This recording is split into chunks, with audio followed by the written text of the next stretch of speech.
बघा समोरून आहे ना मराठी गणित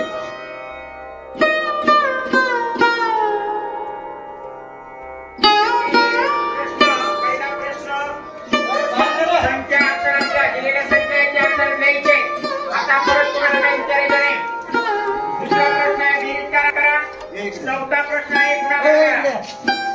इकडे लाईन करा.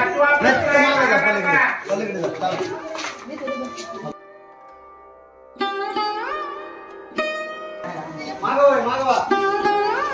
विषय आहे. पहिला प्रश्न आहे समानार्थी शब्द लिहा.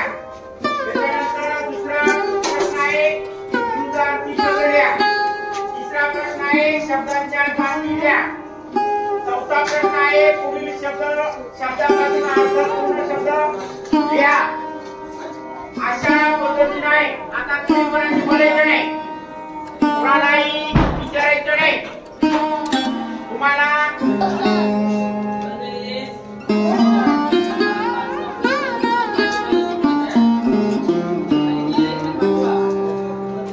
पाचवा प्रश्न फक्त संख्या दिलेले गणित सोडवायला पाठीमागे जागा पहिल्या पानावरचं. विद्यार्थ्यांचे नाव जे आहे ते नाव लिहा. नावाच्या समोर वर्ग लिहा आणि नवीन